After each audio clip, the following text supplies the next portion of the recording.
Imagine standing on the edge of a cliff, wind rushing past, the world stretching endlessly before you. Below, the earth unfolds like a living map, a patchwork of green forests, shimmering blue lakes, and winding rivers, all waiting to be explored from above. You take a breath, not of fear but of anticipation. Your heart pounds with excitement, your senses sharpened by the promise of something extraordinary. You lean forward and instead of falling, you soar. The ground drops away and suddenly, you are weightless, gliding effortlessly through the morning air. The air lifts you, you become part of the sky. Every movement is freedom, every gust of wind a new path to follow. This isn't a fantasy. This is a world where humans have wings, where flight is as natural as walking, and the sky is our second home. Gravity is just a suggestion, and the sky is an open road. Imagine cities built for flight, and journeys measured in soaring arcs, not footsteps. For millennia, we've dreamed of flight, telling stories, drawing winged people, building machines to mimic birds. The longing to rise above the earth is woven into our myths and our art. But what if flight was natural to us? How would it change our lives, our relationships, even the way we see the world and each other? It would reshape our bodies, our cities, our jobs, and our dreams. Our entire society would be transformed by the gift of flight. Exploring this idea is a journey into a new reality, a thought experiment about ultimate freedom and the possibilities that come with it. Our journey starts with a question. How could a human body ever conquer the air? What would it take to truly become creatures of the sky? The answer lies in biology, physics, and engineering. We must look to nature and science for inspiration and guidance. We must study the masters of flight, birds, bats, insects. Each has evolved unique solutions to the challenge of flying. They hold the secrets to lift, thrust, and navigation. Their wings are marvels of evolution, perfectly adapted for the skies. By understanding them, we can imagine our own path to flight. We can dream of new forms, new abilities, and new ways to move through the world. This isn't just fantasy, it's a scientific puzzle. So, let's begin this adventure together, blending imagination with discovery.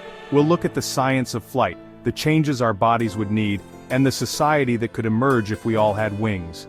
We'll weigh the joys and dangers, and ask, would this power come from nature or technology? What would we gain and what might we lose?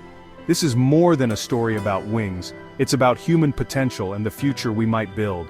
The sky is waiting, full of promise and possibility. Are you ready to take flight? To imagine a world where the impossible becomes real? Let's see where this journey leads. The adventure is just beginning and the sky is wide open. The open sky calls us to imagine, to explore, to dream. Let's begin our flight together. To fly, we must first understand how flight works. The dream of soaring through the air has fascinated humans for centuries. But nature's designs hold the secrets. The key is lift, the upward force that counters gravity. Without lift, nothing leaves the ground, no matter how hard it tries. Birds create lift with wings shaped to move air faster over the top than underneath, creating pressure that pushes them up. This clever design is called an airfoil, and it's the foundation of all flight. But lift alone isn't enough. Birds also need thrust. Without forward motion, even the best wings can't keep a bird aloft. Thrust comes from flapping, an intricate, twisting motion that propels them forward and upward. Each beat of the wing is a marvel of coordination and strength. On the downstroke, wings push air back and down. On the upstroke, feathers twist to cut resistance. This efficiency lets birds glide, hover, and dart with ease. This system is the result of millions of years of evolution. Over time, birds have become masters of the sky, adapting to every environment. Birds' bodies are built for flight, hollow bones, lightweight beaks, and no bladders, all to reduce weight. Every adaptation serves a purpose. Every part of their anatomy is optimized for agility and efficiency in the air. Their bodies are streamlined, minimizing drag as they slice through the sky. Their metabolism is a powerhouse, fast-beating hearts, efficient lungs, and a constant flow of oxygen to massive flight muscles. This allows for bursts of speed and long migrations. Birds burn energy at an incredible rate, sustaining flight for hours or days. Some species travel thousands of miles without stopping. For humans to fly, we'd need to master these same principles. We must learn from nature's engineers. We'd need to be light, strong, and incredibly efficient. Our technology must mimic the balance birds have achieved. The science of soaring is a delicate balance of physics and biology. It's a dance between air, muscle, and bone. It's a system perfected by nature, and a blueprint for our own dreams of flight. Each discovery brings us closer to the sky. Understanding this is the first step toward imagining human flight. The more we learn, the more possible it becomes. The sky is a challenge, but the rules are clear. Nature has set the standard, and it's up to us to rise to it. Can we adapt them for ourselves? The journey to flight begins with understanding, and with daring to dream. For humans to fly, our bodies would need a radical overhaul. We'd need enormous wings, at least 6 meters across, to lift our weight. These wings would be powerful, reshaping our entire silhouette. Our chest muscles would have to grow massive, shifting our posture and balance. Like birds, we'd need hollow bones, strong but light, making us more fragile on land but efficient in the air. A keeled sternum would anchor our flight muscles, transforming our ribcage and torso. Our metabolism would skyrocket. We'd need powerful hearts and lungs and a constant supply of high-energy food. Flying would generate intense heat, so we'd need new ways to cool down. Every aspect of our biology would be rewritten for life in the sky. The transformation would be total, inside and out. Human flight isn't just about wings, it's about becoming something new. Could we handle such a change? If humans could fly, our world would be unrecognizable. The very fabric of daily life would shift, reshaping how we live, work, and connect with one another. Cities would rise vertically, balconies as launch pads, rooftops as parks, buildings with entrances at every level. Urban design would prioritize the sky, with homes and offices built to embrace the freedom of flight. Streets would fade as aerial pathways connect towers. The city's pulse would move upward, with people gliding between buildings instead of walking or driving. Commuting would mean soaring from home to work, living in remote places but working in city centers. The boundaries between urban and rural life would blur, as distance becomes less of a barrier. New jobs would emerge: wing mechanics, aerial traffic controllers, high-altitude rescue teams. Entire industries would be born to support this new way of life. Delivery and commerce would take to the skies. Packages and goods would move swiftly above the city, carried by winged couriers and drones, transforming how we shop and receive essentials. Nature would be closer. Imagine gliding over forests or mountains, exploring the world from above. Adventure and travel would become more personal, more immediate, and breathtakingly beautiful. Borders would blur as people fly freely across them. The world would feel smaller, more connected, and open to exploration.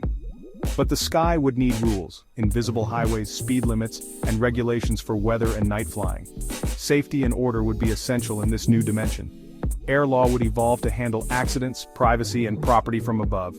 Governments would need to rethink how we share and protect our airspace. The freedom of flight would demand new responsibilities.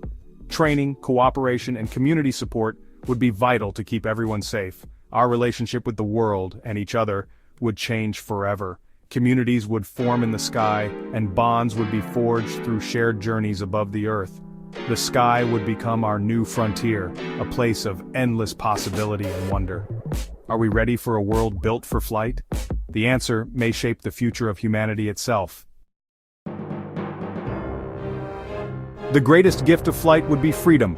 Lifting off, leaving worries behind, seeing the world anew. Flight would be a meditation, a connection to nature and ourselves. It could level the playing field. No cars or tickets needed, just wings. Natural flight would be green, silent, and clean. But the sky is dangerous. Storms, wind, and ice could turn deadly. Flyers would need to be expert weather watchers. A mistake could be fatal. Collisions, exhaustion, and even crime would be new risks. Policing the skies would be a challenge. Every flight would be a balance of joy and danger. Society would need to adapt, creating systems for safety and order. The freedom of flight would come with real fears. Wonder and caution would go hand in hand. Would the risks outweigh the rewards? How could humans actually fly? One path is evolution, slow, requiring millions of years and the right pressures. Tiny changes, lighter bones, stronger muscles, could add up, but not in our lifetimes. The faster path is technology, advanced jetpacks, exosuits, or powered wings. These could let us fly without changing our biology. We're already close.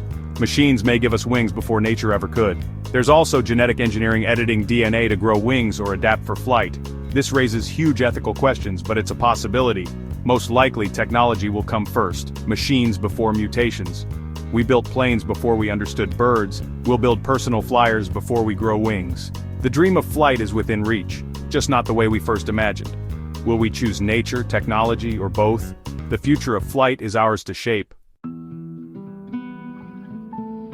If flight became common, who would get to use it? Would it be a right or a privilege? If expensive, it could deepen social divides, an upper class in the sky, others left behind.